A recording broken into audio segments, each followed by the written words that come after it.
Box office దగ్గర back to back disaster movies తో సతమతమవుతున్న టైంలో యువ సామ్రాట్ అక్కినేని నాగచైతన్య నటించిన లేటెస్ట్ మూవీ తండేల్ బాక్సాఫీస్ దగ్గర మంచి కంబ్యాక్ తో దుమ్ము లేపిందని చెప్పవచ్చు. సినిమా బాక్సాఫీస్ దగ్గర ఇప్పుడు 6వ రోజున సాధించిన కలెక్షన్లతో వరల్డ్ వైడ్ గా బ్రేక్ ఈవెన్ అందుకొని నాగచైతన్యకు క్లీన్ హిట్ మూవీగా నిలిచింది. సినిమా తెలుగు రాష్ట్రాల్లో 6వ రోజున 1.6 కోట్ల నుండి 1.8 కోట్ల రేంజ్ లో షేర్ అందుకోవచ్చు అనుకున్నా కొంచెం డ్రాప్ అయిన సినిమా 1.73 కోట్ల దాకా షేర్ ను వసూలు చేసింది. ఇక వరల్డ్ వైడ్ గా 2.16 కోట్ల రేంజ్ లో షేర్ ను 3.85 కోట్ల రేంజ్ లో గ్రాస్ ను వసూలు చేసిన ఈ సినిమా టోటల్ వరల్డ్ వైడ్ గా 6 రోజులు పూర్తయిన తర్వాత సాధించిన కలెక్షన్లను గమనిస్తే నైజాం లో 14.11 కోట్లు, సీడెడ్ లో 4.46 కోట్లు, వైజాగ్ లో 4.67 కోట్లు, ఈస్ట్ లో 2.36 కోట్లు, వెస్ట్ లో 1.73 కోట్లు, గుంటూరులో 1.9 కోట్లు, కృష్ణాలో 1.78 కోట్లు, నెల్లూరులో 1.09 కోట్ల దాకా షేర్ అందుకున్న ఈ సినిమా తెలుగు రాష్ట్రాలలో 6 రోజుల్లో 32.10 కోట్ల దాకా షేర్ ను 51.60 కోట్ల రేంజ్ లో గ్రాస్ ను వసూలు చేసింది.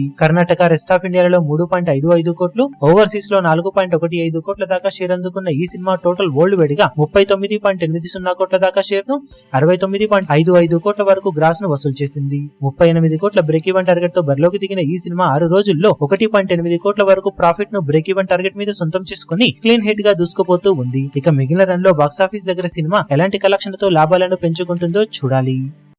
ఈ వీడియో మీకు నచ్చినట్లయితే లైక్ చేయండి, షేర్ చేయండి, ఛానల్ ను సబ్స్క్రైబ్ చేయడం మాత్రం మరవకండి. ఏ చిన్న అప్డేట్ ను మిస్ అవ్వకూడదు అనుకుంటే బెల్ ఐకాన్ ను ప్రెస్ చేయండి.